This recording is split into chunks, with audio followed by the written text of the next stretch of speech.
Okay, hello, and welcome to this webinar, Defining Carbon Jargon. This is a workshop a part of a workshop that is Tactics and Tools for Carbon Strategy and Management for the Nelson Institute's Earth Day Conference 2020. This is one of 4 webinars organized for you by Evolution Marketing and the Wisconsin Sustainable Business Council to help businesses better understand how they can measure and manage carbon and climate risks in their businesses. This webinar, Defining Carbon Jargon, is brought to you by the Oconomowoc High School's Global Sustainability class in an exciting collaboration effort for these students to learn how to apply their learnings to the working world. You will learn today about the class in just a minute, but first I want to share about this webinar and that it's meant to give business leaders high-level understanding of carbon terminology by unpacking common words that are used in climate and carbon industry. So my name is Jessie Servi-Ortiz, and I'm the Managing Director of the Wisconsin Sustainable Business Council. It is our mission to advance sustainable principles and practices forward through the power of business. And we do this through education and webinars and events like this. We also help businesses measure and improve their carbon and their sustainability metrics or sustainability programs through consulting or with programs like 21st Century Pathways or our Free Green Masters program. We also facilitate connection for businesses and practitioners to learn from each other through events like our annual conference each year in December. I want to invite you to listen to the other webinars that are a part of this series on how your business can act on preparing for climate resiliency today. Now I'm going to hand it over to Lisa Giselle.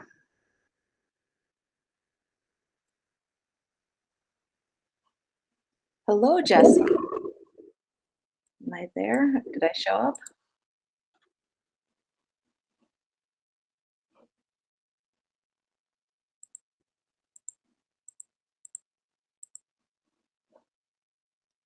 Can you guys see me?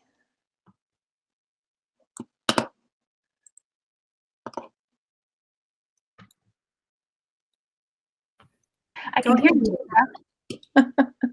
Hi, I can't see myself, but that's okay. Hello, everyone, and thank you so much, Jessie, for that warm introduction. As you said, my name is Lisa Giselle, and I'm the owner of a triple bottom line managed company that's called Evolution Marketing, and we're located in the greater Oconomowoc area. And it's really super exciting for me to be able to share with you a project that I'm so pleased to have been working on for the last several years with the Oconomowoc High School students. Oh, there you are. Now you can see me. Fantastic.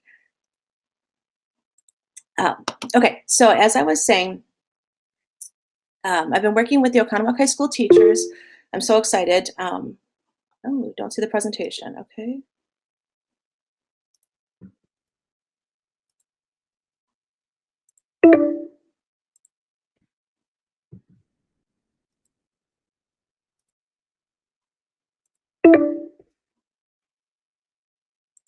Can you see the screen now? It's up there. It's fine. Okay, so we're good? You can see the presentation? Yeah. Okay. Thank you. Sure. Okay. Don't know what's going on. Anyway, we're learning all about technology. Anyway, okay. So as I said, my name is Lisa Giselle, and I'm with Evolution Marketing. I've had the pleasure for the last several years to work with 2 incredibly talented teachers at Oconomowoc High School. And that would be Mrs. Kelly Holtzman and Ms. Danielle Chasse. I've been working with them since 2017. And since that time, I've been advising them on this new curriculum. It's called the Global Sustainability class. It actually was just introduced. It debuted this past fall in 2019. And this class is super cool in that it's being offered, it's a bilingual class, and it covers both AP Environmental Science and IB, International Baccalaureate Spanish. So it's this really cool new program that it took several years to make happen, and now it's been in place, and this is the first year of the class. What makes this high school course so innovative, and to the best of my knowledge, the first of its kind to be offered in Wisconsin, is that it's based on the United Nations Sustainable Development Goals, as well as the 4 global competencies that underlie the 17 SDGs. And it also leverages business leaders from the responsible business community, of which both Jesse and I are part of the Wisconsin Sustainable Business Council.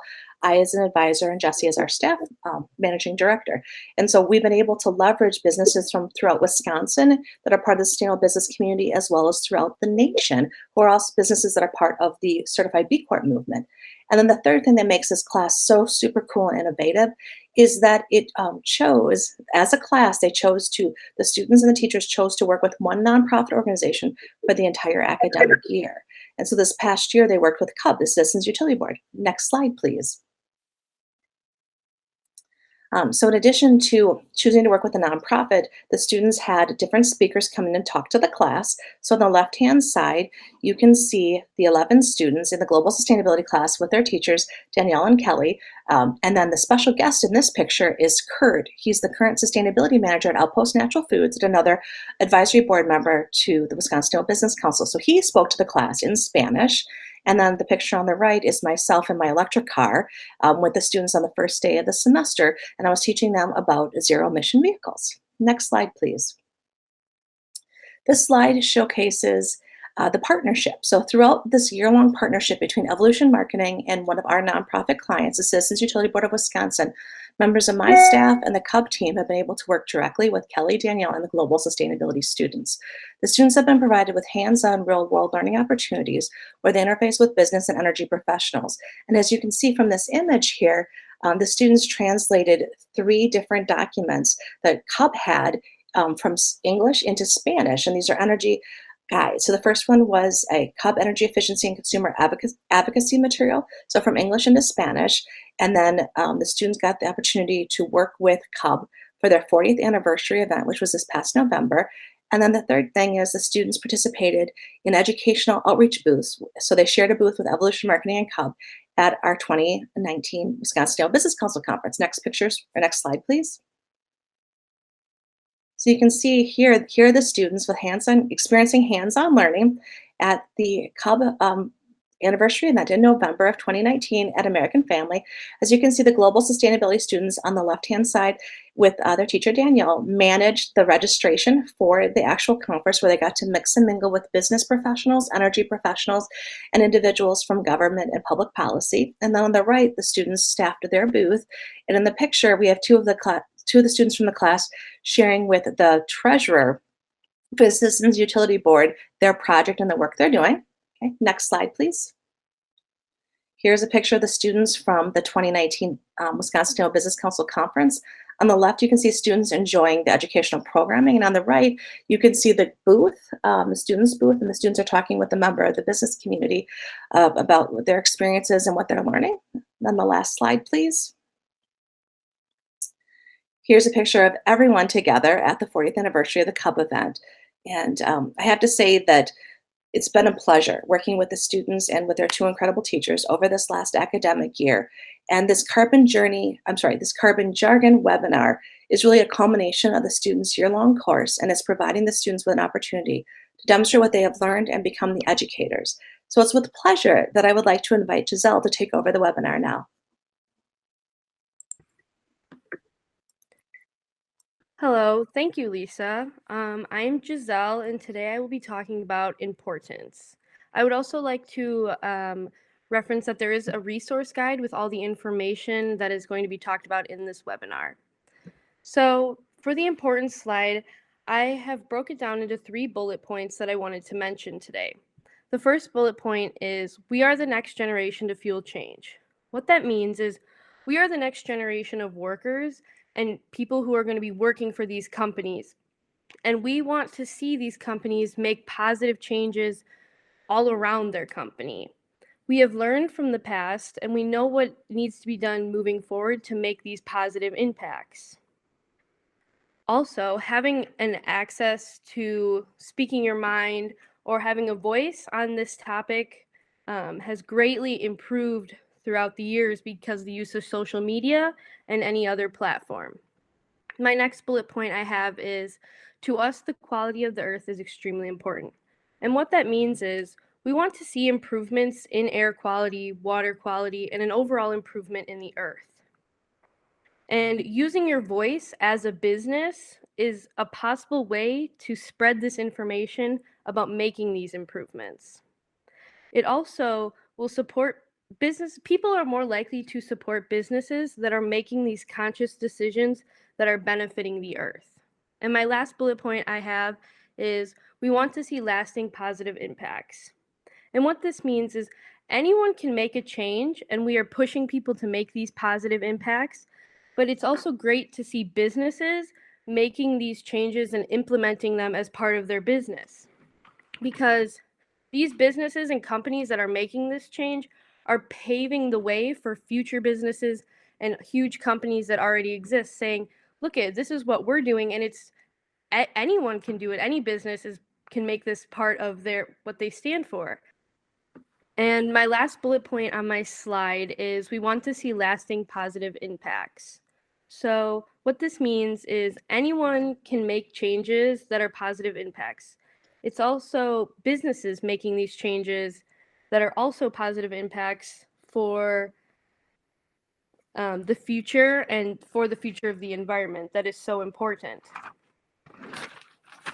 And what these businesses that are making these changes really show that they're paving the way for other future businesses and huge companies that already exist.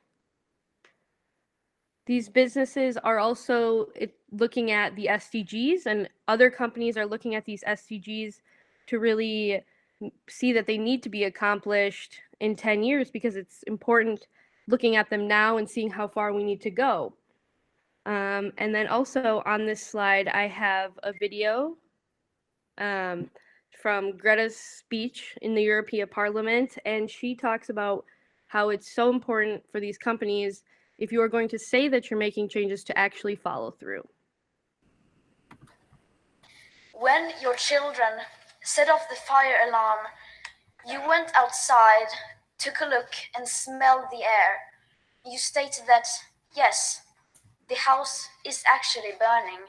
This was no false alarm. But then you went back inside, finished your dinner and watched your movie and went to bed without even calling the fire department. I'm sorry, but this makes no sense at all. When your house is on fire, you don't wait a few more years to start putting it out.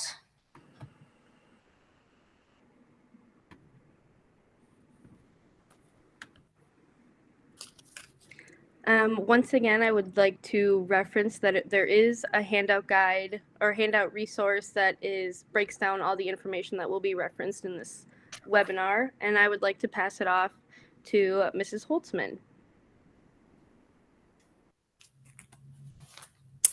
Hi, Giselle and everyone else. Thank you. And thanks, Lisa, for this great opportunity for our students.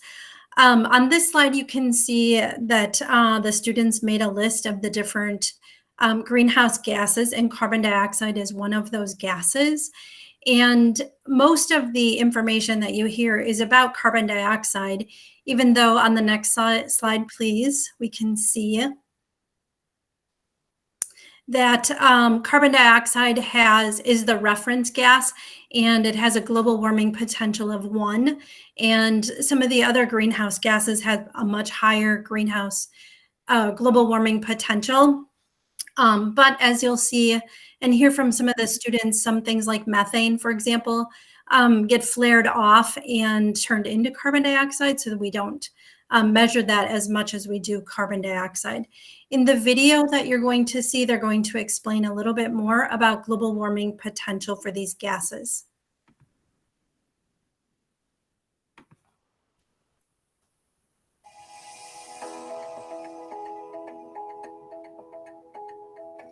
Now that I understand the benefit of greenhouse gas reporting, such as identifying efficiency opportunities and demonstrating environmental leadership, can you tell me specifically which greenhouse gases are reported? I'm glad you're interested in participating in greenhouse gas reporting. Let me start here. There are 7 major categories of greenhouse gases, which includes carbon dioxide, methane, nitrous oxides, perfluorinated compounds or PFCs, hydrofluorocarbons or HPs, and a new addition to the pool, nitrogen trifluoride. All of these gases contribute at different magnitudes to warming the globe. Carbon dioxide is the main greenhouse gas, contributing about 75% of the overall warming effect when measured on a 100-year time frame. Since carbon dioxide is the most prominent greenhouse gas, all other greenhouse gases are scaled to the impact of carbon dioxide. This is called carbon dioxide equivalency. The process facilitates reporting because it converts the impacts of all greenhouse gases into one metric, allowing for easy impact comparisons between companies and sectors. So if my company emits, say, carbon dioxide and methane, you would combine and report them as one metric, carbon dioxide equivalency? Is that correct? Yes. So different greenhouse gases have different capacities for absorbing heat in the atmosphere and therefore warming the globe. The ability for a greenhouse gas to absorb heat is called radiative forcing. Methane, for example, has a stronger warming impact, or radiative forcing, on the atmosphere than carbon dioxide. So if your business emits both methane and carbon dioxide, we'll use a factor called a global warming potential to scale methane to the impact of carbon dioxide. This allows us to report a single number to your greenhouse gas reporting outlet. That is that carbon dioxide equivalency I mentioned earlier. I see. But I saw that many companies report their greenhouse gas emissions in GWP 100. What does it mean by 100? Okay, 100 means 100 years in this case. Global warming potential, or the warming impact of a greenhouse gas relative to that of carbon dioxide, depends not only on the gas's ability to absorb heat, but also on how long the gas lives in the atmosphere. That's why the time frame also plays a role in global warming potential calculations. For example, carbon dioxide is one of the most stable gases that we know of, and it will live in the atmosphere for a very long time before it decays or is absorbed by the ocean or taken up by the forests. In contrast, methane decays relatively quickly. Therefore, for a longer time frame, methane's global warming impact relative to carbon dioxide is smaller, even though methane does have a much stronger radiative forcing. Sounds like there are many complex processes involved in global warming potential calculations. Who produces these calculations? The Intergovernmental Panel for Climate Change, in short IPCC, produces and updates global warming potential values. IPCC is a congregation of climate scientists from all over the world. As the science evolves, global warming potentials are updated over time. The most recent calculations were made for the Assessment Report 5, or AR5, that was adopted in 2014.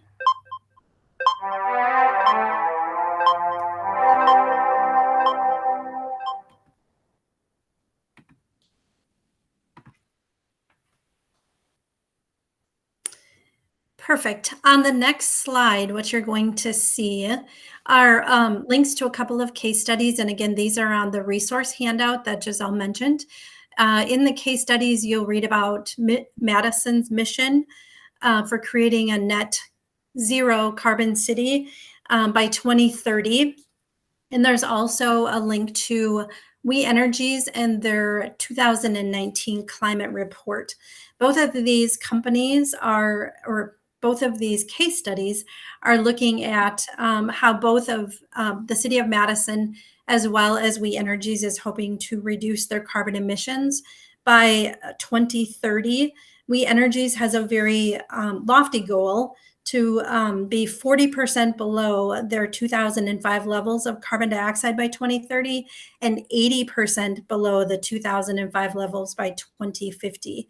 Madison's plan is pretty cool because it talks about also including and looking at their impacts on economic development, public health, and social equity, which in our class we've talked about as the pillars of sustainability. So I'm going to turn it over to Anna, and she is going to talk to you a little bit more about scopes 1, 2, and 3, and what are measured for those scopes.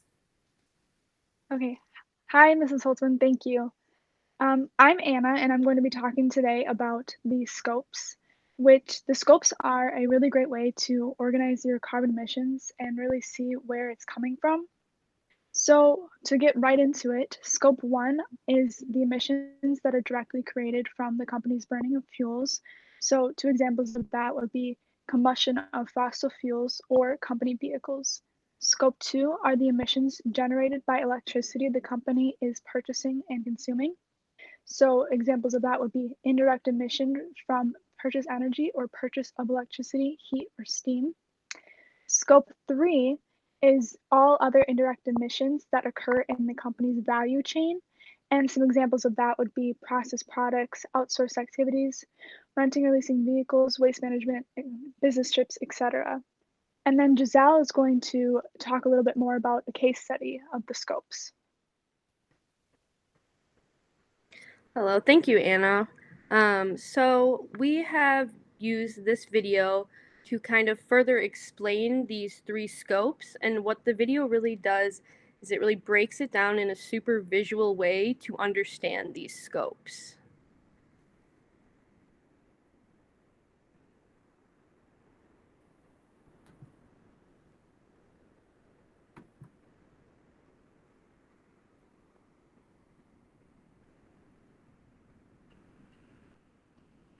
Okay, so which of my business activities generate greenhouse gas emissions?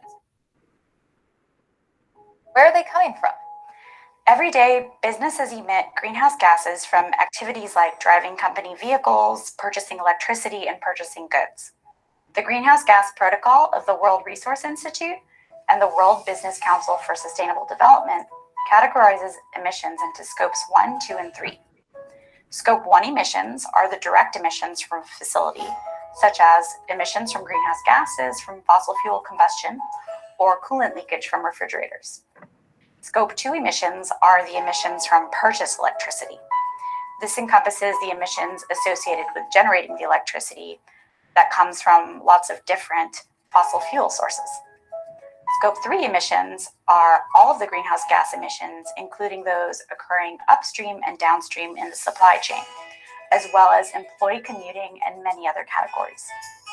An example of a direct emission you'd measure and report would be the quantity of carbon dioxide generated from on-site natural gas heating in your building. The heat is provided through the combustion of natural gas on-site of your operation.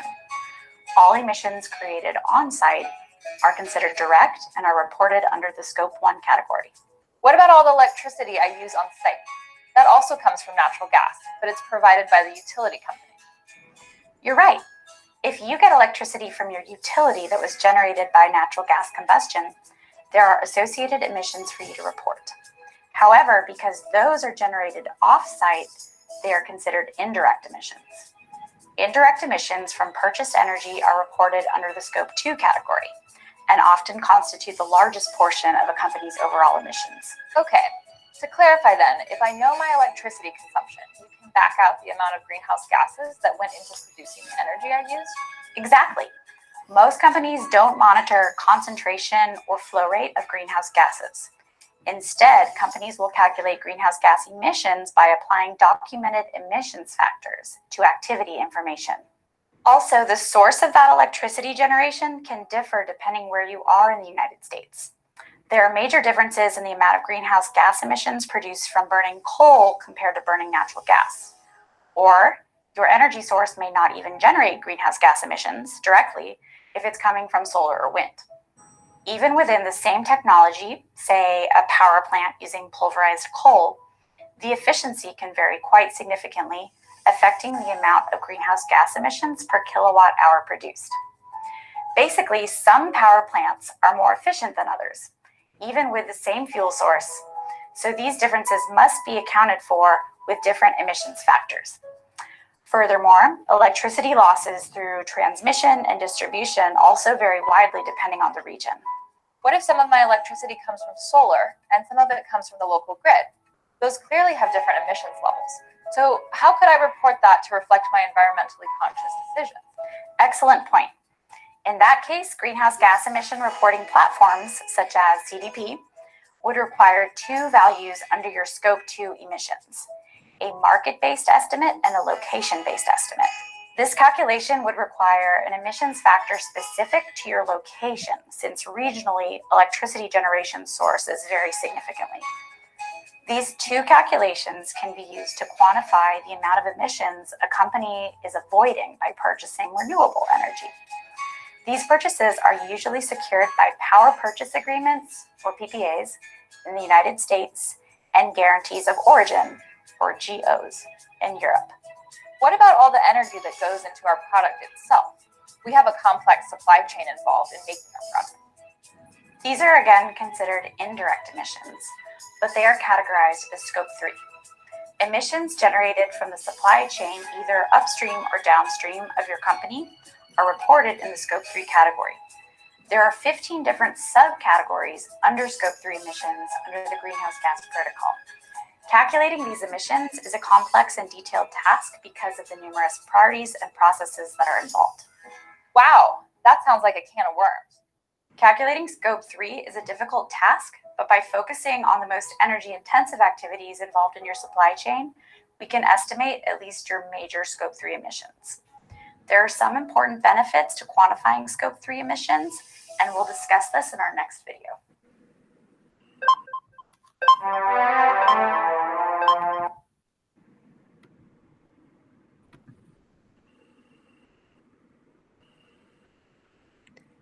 If we could go to the next slide, please.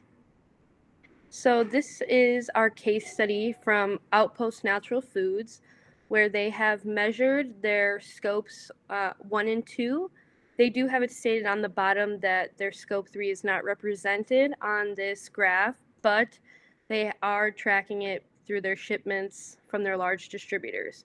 So what this chart shows is that they have been measuring their scopes from 2014 to 2018. And what this does is it shows the company that they are able to track throughout the years what they're producing in emissions, so how they can improve. It also gives them a lot of data to represent and show for their emissions as a company. And now I would like to hand off the slides to Sarah.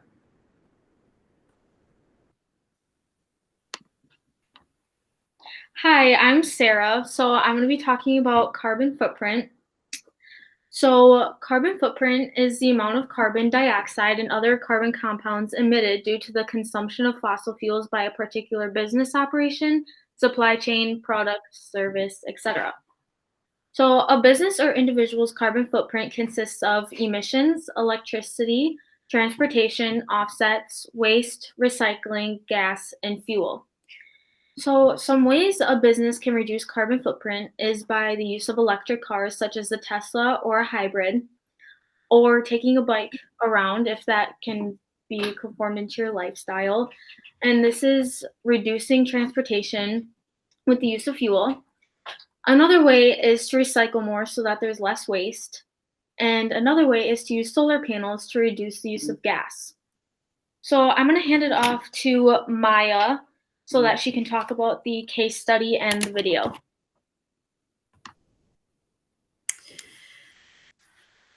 I think Maya was having some technical difficulties, so why don't we go ahead and play the video, and then we'll take it back to Sarah just to wrap things up.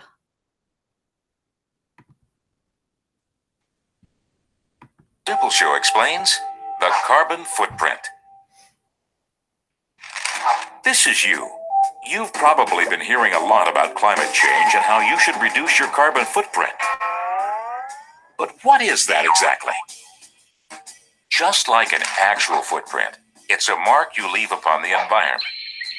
No, not with your shoes, but with every action that releases carbons. Those are the harmful gases, such as CO2, which are pumped out by burning fossil fuels like oil or gas. The more fuel you use, the bigger your footprint will be. You may think that by driving your car, the only carbons you release come from the engine, but no. Consider the carbons that are emitted just to get fuel into the tank. From the energy needed to extract the oil from underground, the pollution caused by transportation and refinement, to the final delivery to your local petrol station. Not to mention the CO2 released by manufacturing your car in the first place. More than you thought, huh? So unless you live in a cave, you and everything you own has its own carbon footprint. Read a book, printing and distributing, It uses energy. Brush your teeth, and your utensils will have a history in a factory. Even something as basic as an apple could have traveled hundreds or even thousands of polluting miles to end up in your local supermarket. You see, it's pretty much impossible to leave no carbon footprint behind, but that's no reason to stop trying. Think about your actions and choices, and you'll be able to reduce your personal mark after all. That's how you really put the boot into climate change.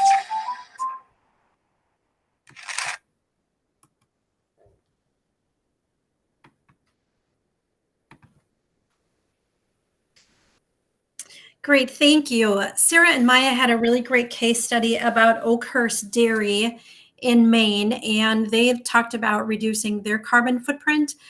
They did a really nice job of showcasing how things fit into scopes 1, 2, and 3 as they were outlined in the greenhouse gas protocol, and as you heard Anna and Giselle talking about. Thanks, Sarah, for pointing out some of the ways that people can reduce their carbon footprint. And now we're going to turn it over to Alex so he can talk about carbon accounting.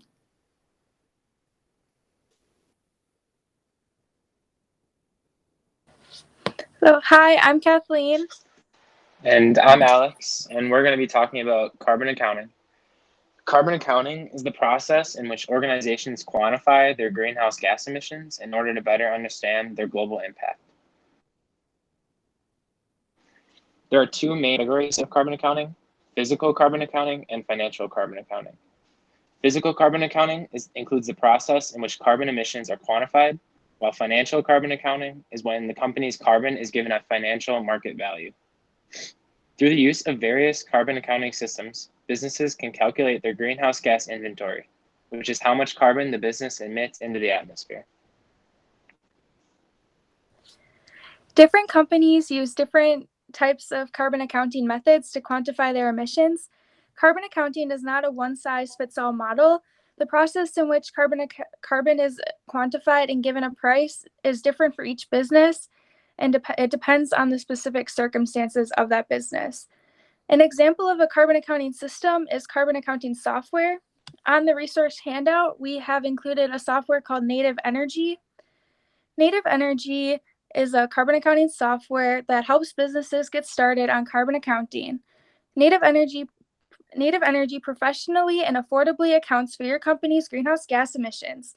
It captures data at all company sites and provides your company with wide reports. Using carbon accounting software like Native Energy would allow you to have help tracking, analyzing, assessing, and reporting your company's data. Native Energy allows you to customize graphs, set targets, and monitor your progress. Native Energy also helps you review the data and offers support for the business. Native Energy is an example of software that exists, but businesses also have the option to build their own models for carbon accounting. Now we will play the video on our slide about a company called RightShip.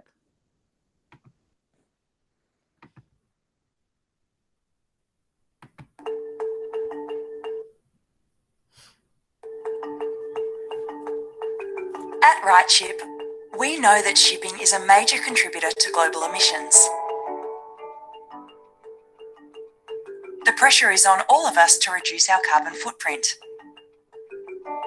Many organisations are accustomed to measuring emissions directly, from business processes and power generation. These are referred to as Scope 1 and Scope 2 emissions. Scope 3 emissions are those indirectly involved in an organisation's business operations. These emissions often represent the largest source of a company's carbon output, in some cases up to 90% of total carbon impact. And until now, they have been difficult to identify, quantify, and manage.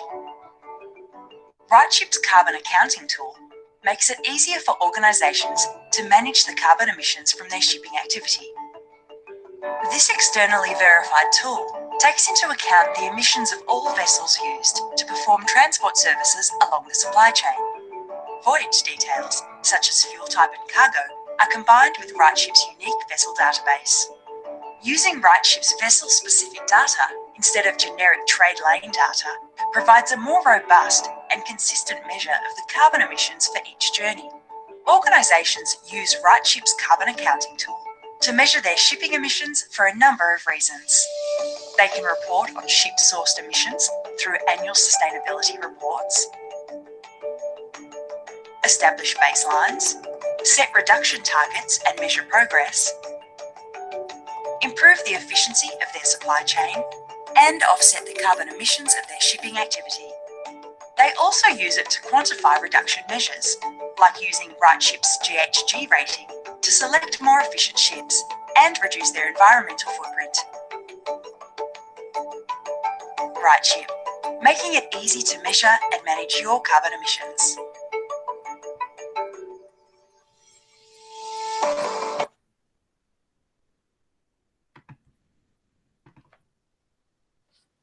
So that video was a great example of how one company used carbon accounting to report their carbon emissions and help their business become more sustainable.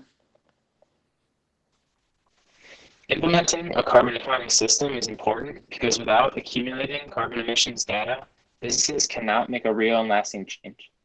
Once a business's greenhouse gas inventory is calculated and a price for carbon is set, they can then begin to invest in different sustainability projects to offset their emissions while adapting their business practices to lower their overall emissions. By implementing an internal carbon pricing system and enforcing a budget based on the company's financial value for carbon, Microsoft managed to save over $10 million in energy savings and reduce their carbon emissions by 7.5 million metric tons of carbon dioxide equivalents. Carbon accounting is a growing practice that businesses must take advantage of. Quality carbon accounting systems will place your business in the best position to have industry-leading sustainable practices. Now Fiona will talk to you about carbon neutrality. So first of all, carbon neutrality is achieving net zero carbon dioxide emissions by balancing carbon emissions with carbon removal or eliminating carbon emissions completely. So what this means basically is that a business runs on zero carbon, or there are also methods of purchasing their carbon back. And this video about carbon neutrality will go more into that.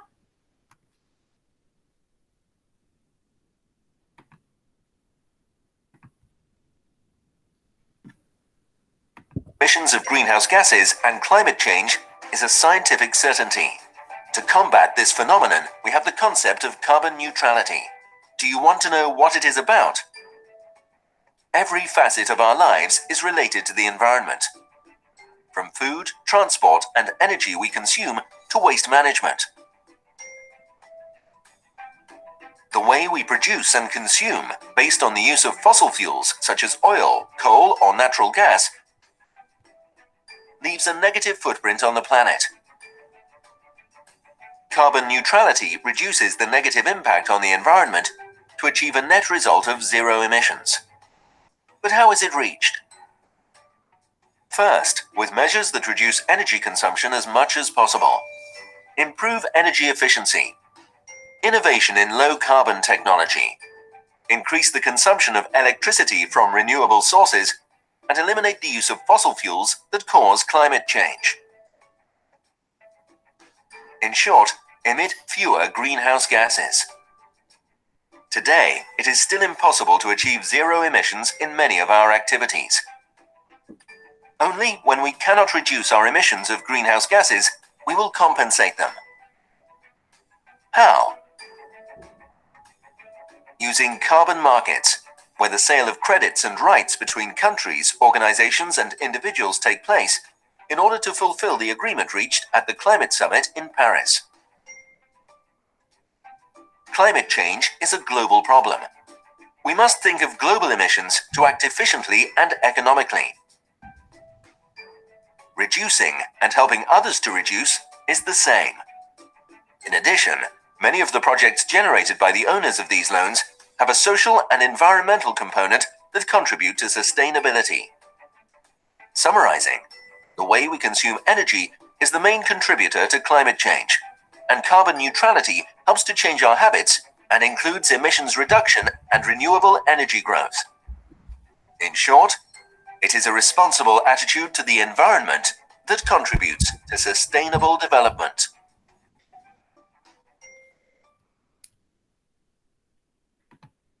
So that just gives a basic explanation of what carbon neutrality is. And carbon neutrality is similar to what they were talking about in your carbon footprint. It's basically reducing all those things and making it so all of those actions do not negatively impact the environment. So then on the next slide, I go into a case study, which is of Kohler. And Kohler, I'm sorry. Guilt, anger, frustration, fear. Kohler is a Wisconsin-based company, and they are working to be completely carbon neutral by 2040. And so one of the ways they're doing this is they have waste labs, which is where they take old products and old pieces of products and they actually turn them into completely new products.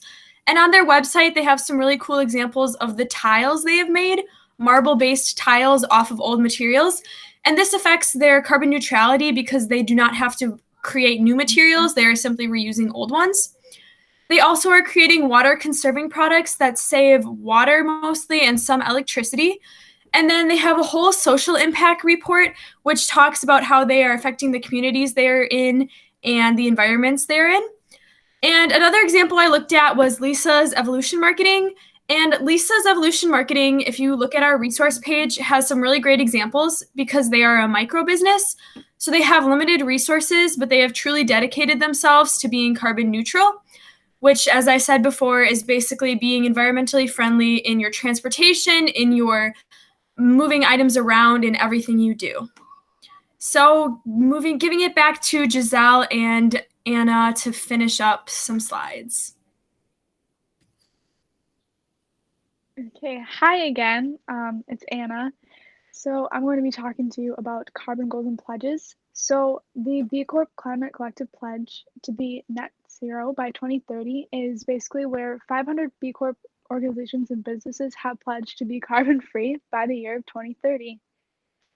We Are Still In is also a pledge where a combined group of companies, healthcare organizations, cities and states, businesses that oppose the US's withdrawal from the Paris Climate Agreement, and they are very interested in helping our world in a sustainable manner. Next slide, please. So some reduction strategy tools.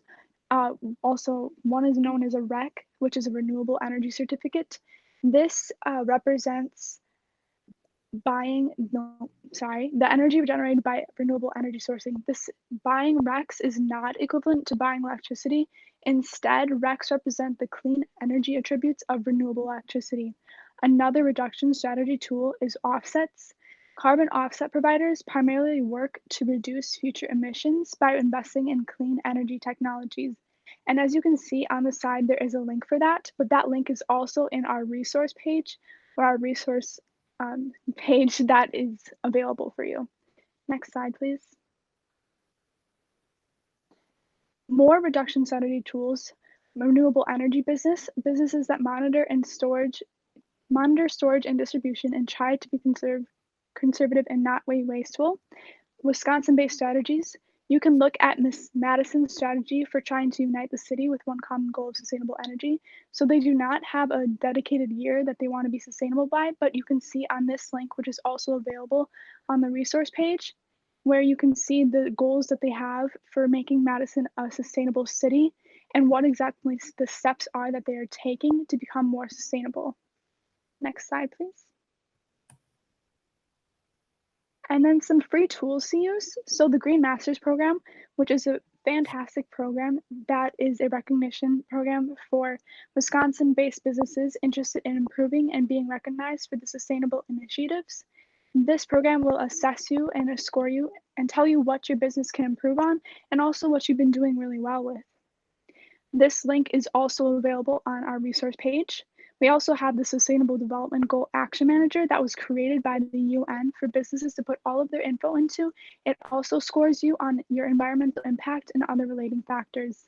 Again, you can find all of these links that have been shown on this slide presentation on the resource page. And now I'm going to hand it over to Jessie to wrap things up.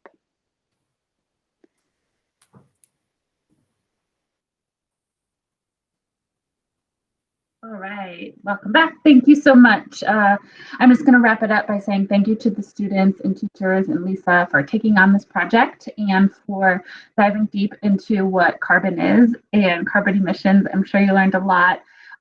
Thank you for putting it all together for our base so that they can learn all the carbon jargon. And if you have any questions, of course, you can reach out to myself.